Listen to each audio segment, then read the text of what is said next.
Fine Wine. Welcome to Fine Wine. My name is Diem Bard, and for this evening's selection, I will be your sommelier of sorrow, your epicure of the egregious, and your recantor of rage bait.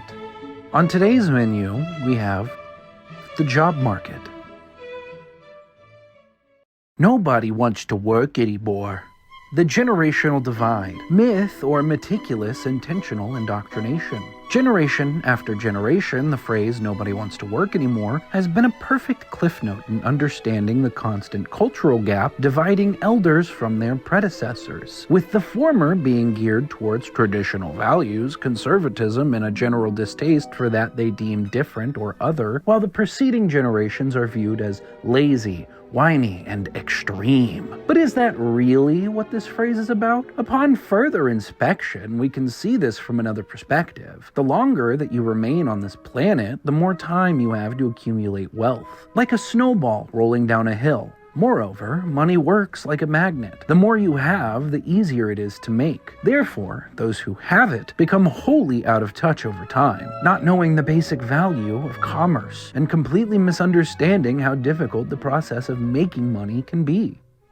Even this is a bit more charitable than the reality of the situation at hand. You see, with large accumulations of wealth comes the prominence of moneyed interests in one's life, i.e., the profit motive.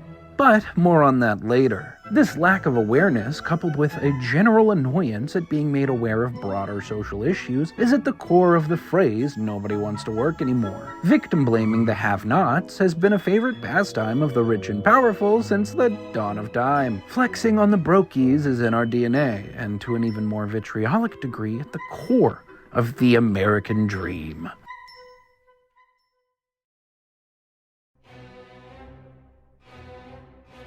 The American Nightmare. Every American from birth is handed an AR-15 in a general sense that, even though they're starting from nowhere, have the education of a Norwegian toddler and come from a long line of broad yet very intentional state-backed policy failures, such as generational poverty, manufactured wealth disparity, food deserts, and intentionally underfunded education system, especially in predominantly conservative rural areas, redlining, wage stagnation, manufactured housing crises, over-policing of predominantly impoverished areas, corporate lobbying. That one day, they too can become one of the great billionaire gods, and that they will also have the power to rig an election and overthrow the government. Redacted, allegedly redacted. We call this collective delusion the American dream, typically espoused alongside the U.S.'s sexiest nom de plume, the land of freedom and opportunity. And while that assertion has always been a crock of shit, in modern times it has become so unavoidably false that Americans are being forced to reckon with Uncle Sam's gaslight gatekeep girl bossing on a near daily basis. This is not some previously undiscovered flaw of the concept, but in fact a full-blown function. Money is a resource management game that you're forced to participate in from birth, and the RNG gives you a 99% chance of failure. This stands as the case for the same reasons that we discussed previously on the topic of nobody wants to work anymore. Moneyed interests, profit motive. From the food that you eat, to the school that you go to the options available to you in your career, there is an idea of choice, but a very limited reality. Let's play in this space for just a bit to drive this point home.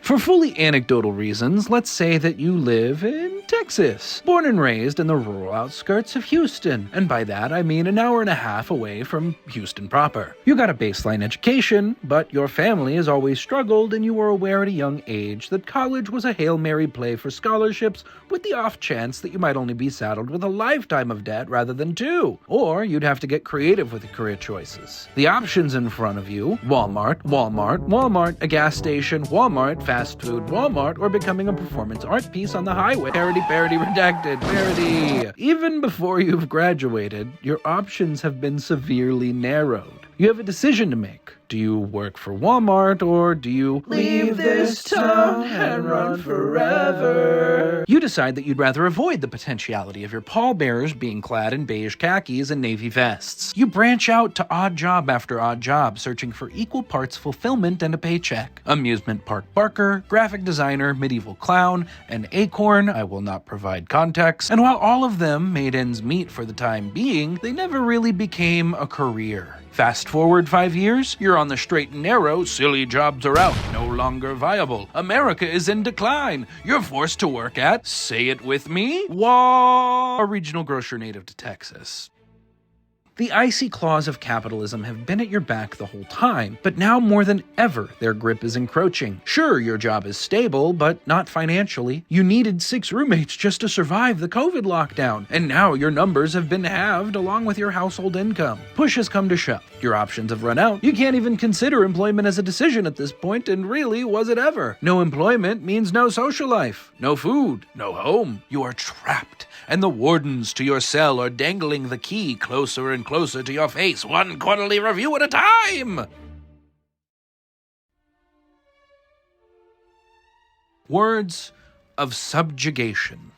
Sure, the internet and remote work have seemingly opened the door for more options, but your ability for a better life lived is still at the behest of a stranger who would rather pay a 19-year-old on Twitter to write AI prompts for $10 a pop than risk giving someone the ability to own a home and create competition within the housing market. And in reality, we still haven't even covered the American dream as it was intended. The name of the game in America is to scrape by long enough until you have a nest egg to start your own business.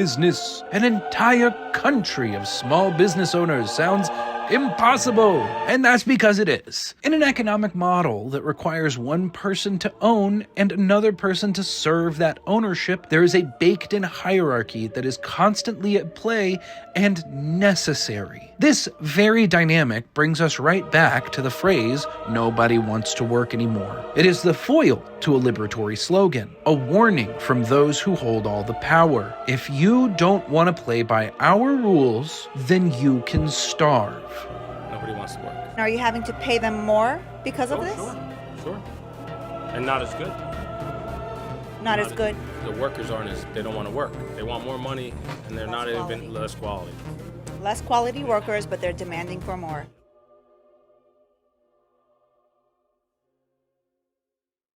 Okay, that may hit your ear a bit too harshly. I'm not anti-job, nor am I anti-American dream. In fact, I'd go as far as to say I'm far more pro those things than not. The problem lies in recognizing these things for what they are. Propaganda meant to feed off of your hope and lull you into complacency over time, while the wealthy siphon every bit of value from your labor and keep the lion's share of it. Is it a demoralizing and scary experience to recognize? Sure, the shadows on the cave wall might be easier to accept as they're all you've ever known, but only recognizing your prison for what it is will lead you to freedom. Here's a little thought experiment. What would happen if everyone in the US became a millionaire overnight? Those who own everything would manufacture inflation to even out the economy.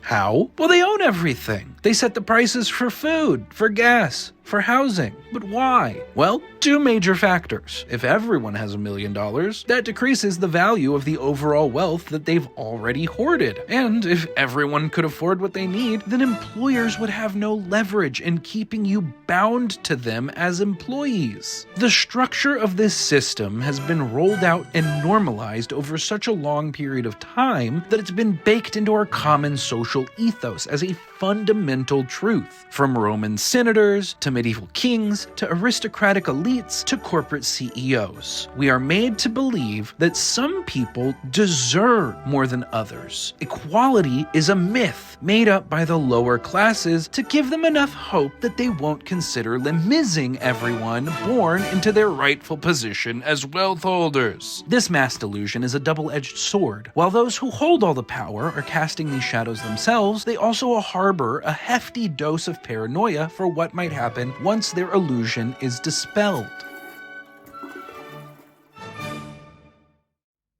Dispelling the Illusion.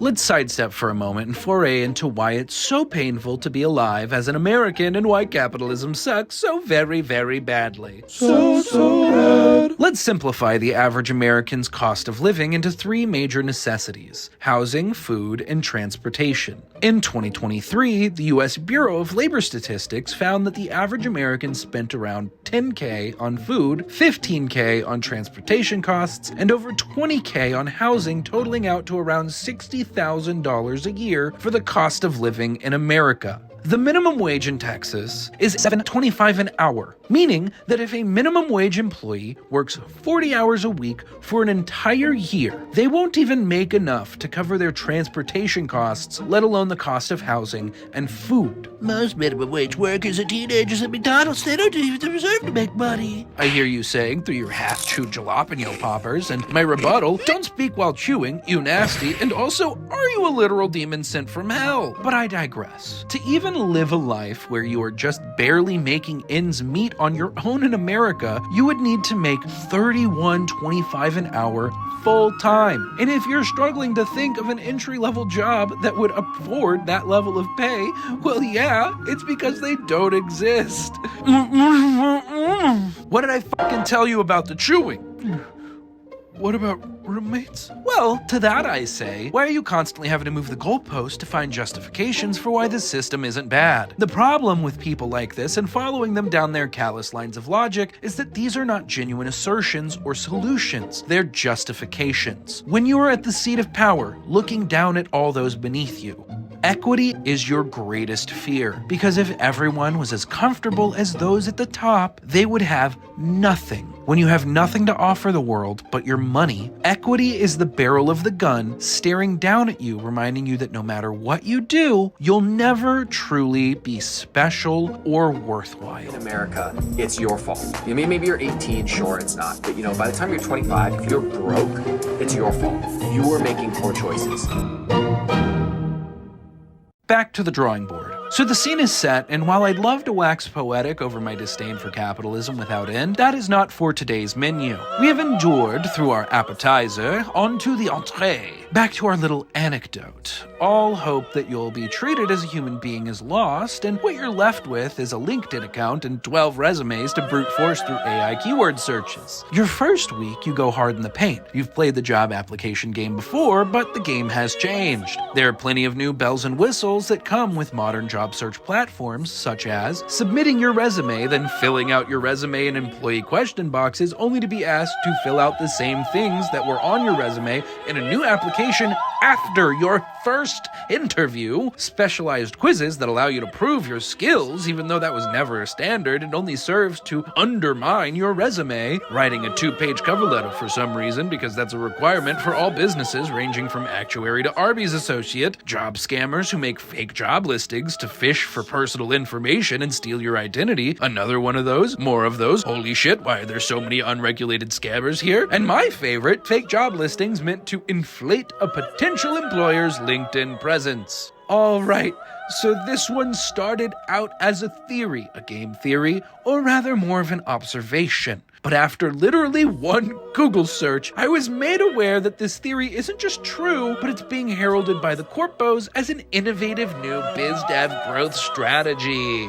I think I'm going to commit a crime. The way I'd first observed and considered this hellspawn of a growth strategy was in noticing at the end of every LinkedIn application a little pre-checked box that has you follow the account of the employer you're sending your application to. Okay, what's the bit? Did I say you could talk? What this does is artificially inflates the follower counts of every LinkedIn page that is being applied to. The more fake job listings you have, the more followers you gain. This creates the appearance of growth for zero cost, unless you consider your immortal soul valuable, which I highly doubt these profit-seeking ghouls do. Another benefit from gaslighting the workforce en masse is conveying a sense of demand. This can stoke the flames of the job market, making certain roles seem more in demand than they are, while building out a portfolio of potential candidates by the hundreds that can be filtered by the lowest asking price. This also creates a truly caustic working environment by seeding the idea into the brains of your employees that they are so replaceable that it would be career suicide to even consider asking for a raise or a basic amount of human decency. The Pits of Tartarus. We've hit critical mass. 2 years of job searching, 2 years of nothing more than runarounds, sparse phone calls that forced you to pick up about 100 robocalls, and not even a second round interview to show for it. You start to think, am I the problem? Is it my resume? Or the other resume? Or the other resume? Or the other resume? Am I too eager in my interviews? Not eager enough? Do I not know how to sell myself? Am I ugly? Do my pits stink? Did I lose my sauce? Do I lack aura? So you turn to the only place you can think for advice. A place where the sagest of minds gather to discuss the oldest and most difficult questions that mankind have attempted to answer over countless eons. How do I build a computer? Am I the asshole? What homie doing with that jar? Surely these great druids of our time will have the solution to this problem. No.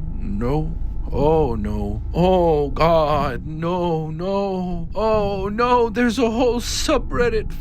Oh, we're so cooked. Oh no.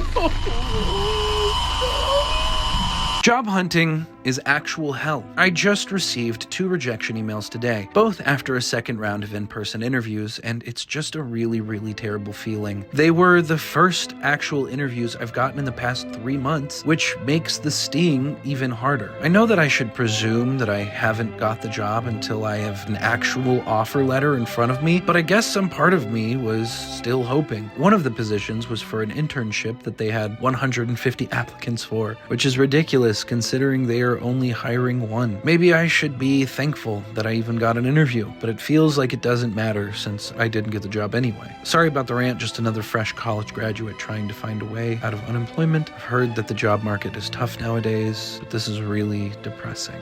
I graduated college 10 years ago, and job searching is more difficult than ever. I got a rejection this morning, 2 days after a second round interview. They had said their decision might take a while because it had to go through several levels of approval. This was only the second time an interview went to a second round, with the first being a possible ghosting. I do have another second round interview next week. The first job I got after college was eliminated after less than a year because my company was sold. I got tons of interviews, but not a single offer until I found something out of state and had to move. It finally happened. I've given up. No hope for a job or a better future. I don't even know what to say anymore. I've lost all sense of self and purpose. There is no will to care anymore. I'm just totally done with this bullshit. Employed, unemployed, employers, zero work-life balance. I just want my hole to fall into and die in. No idea what the hell these employers want from me or anyone else anymore. The Unemployment Deluge.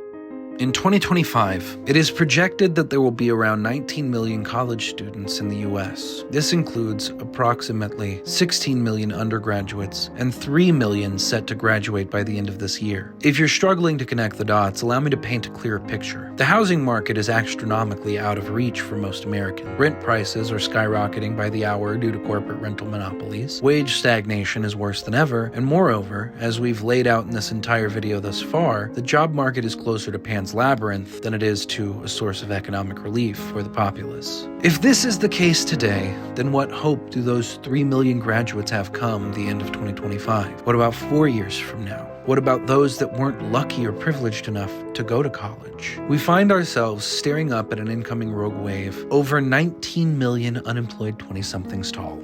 I've officially been unemployed for a year and 4 months now, and I did not think it would be this difficult to get a job post-grad. I feel like every single day my chances of getting a job seem to get lower and lower because I feel like I graduated so long ago. The 666th layer of the abyss. So we're f***ed. Absolutely cooked, custard, and dumpstered? Was that the point of your little video, I hear you ask? First off, don't patronize me, for I am not your enemy, dear viewer. It is far easier than not to react with fear, anger, and hatred when the pressure is high. When you live in a system that forces you to constantly exploit yourself and push your own best interests aside, your own health, your social life, a general sense of personhood, all of these things are subtle enough that you can ignore them. Split decisions, small moments of discomfort that we let roll off our backs because, simply put, we have no other choice. There's a constant looming anxiety that permeates through our lives, but we struggle to reckon with it because doing so would also force us to recognize that we're trapped, and there's nothing we can do about it. A self-inflicted Plato's cave. If I do not recognize my prison as such, I will live out a more peaceful sentence. In America, our zip code decides our life path more often than not, and typically it goes hand in hand with your generational financial circumstances. These two factors, the denial of the situation and the manufactured regional isolation, are the main factors that have been used to keep us stuck in this cycle, subservient and unquestioning, too angry at one another to recognize that if we look up, we could see the true enemy pulling the strings. My goal with this video isn't to simply wrench you away from your comfortable denial and turn you to face the pits of hell we're all living in, a la A Clockwork Orange. I can't claim to know what the future holds, but I know that everything has a boiling point. A cornered animal is just as dangerous as a wounded one. Beyond informing you, and let's be honest, did you really learn anything that new? My goal is to show you that you are never out of options. Unionizing your workplace, starting community outreach initiatives, doing mutual aid are all things that can help in alleviating financial burden. Relying on your friends, your family, your neighbors, talking to your coworkers about the issues that you're dealing with at work, because if anyone understands what struggle you're dealing with, it's them. Your feelings of loneliness, isolation, and inadequacy, all of that is intentional, not just a byproduct of the system we were born into, but a function of it. They're all tools to wear you down and keep you working. If the grindstone has worn you down to your thinnest, left your social life in tatters, and left you with not even an ounce of energy left in your body, if all you can do is whine about it, fine. Whine. Whine until your lungs give out and your tonsils are bleeding, because at the end of the day, the only person you can truly count on to advocate for you is you. A better tomorrow. The best thing to come from my many years in the low-level job market are the wonderful and amazing people that I've had the genuine pleasure of bonding with simply through a shared suffering. And before you say, suffering, that's a bit overdramatic, I'm not trying to compare wounds. Suffering by definition is simply the state of undergoing pain, distress, and hardship. I've heard endless stories, glimpses into the lives of others who are no different than you or I, of going without meals, losing their homes, families being ripped apart. All with financial hardship at the heart of the issue, and all while on the clock at the very place that requires our suffering to keep the machine running, while dangling the keys to our salvation just out of reach, year after year. This myth that your suffering is necessary, that it's the blood that pumps in the heart of empire, is exactly that, a myth. The only thing that myth serves to do is keep you from questioning why those at the top get to keep all the money that you make for them. What's a co-op? Before we go, let us enjoy some mignardises. Allow me to leave you with something to consider and provide some levity to your weary souls. A worker cooperative is a business owned and operated by the workers. Not only do they all have a democratic say in the major decisions of the business, but they're also paid equally. Equal pay, equal say. At the time of writing, there are around 3 million worker co-ops worldwide. And of those 3 million, less than 800 are US-based. And in 2000, that number was half as many. It may seem like an impossible hurdle, given that in 25 years, we in America still don't make up even 1% of the co-ops globally. But we find ourselves at the precipice of a major shift in class consciousness. The more of us that become aware of the reality suffocating our everyday lives, the closer we are to the horizon of a world where we can build a future where everyone can lead fulfilling lives. Talk to your coworkers, your friends, pool money together as a community, share your skills and resources, work towards building something together, something that not only will serve you and your community, but will work towards breaking that 1% and opening the door for all those behind you. Rolling a boulder up a hill becomes much easier with more hands to help push it. The American dream is dead. Or maybe I'm wrong and the American dream is real for you. I'll leave you with this then. If you had access to all the money you would ever need, would you be a myth maker or a chain breaker? No idea what the hell these employers want from me or anyone else anymore. I'll tell you what they want. They want your blood because it fuels their kingdom. But a kingdom built on our backs means that we are the ones who can make it crumble. Carpe diem, rumpe coronam, no masters, no kings.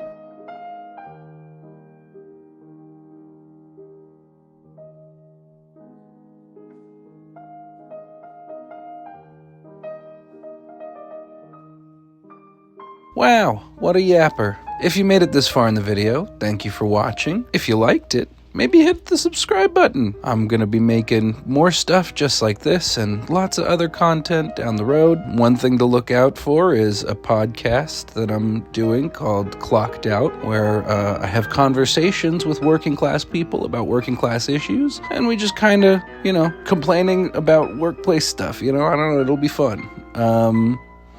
Yeah. That's pretty much it. I don't really have, a Patreon or anything yet, so your name here. Anyways, yeah. I don't know. Thanks. Bye.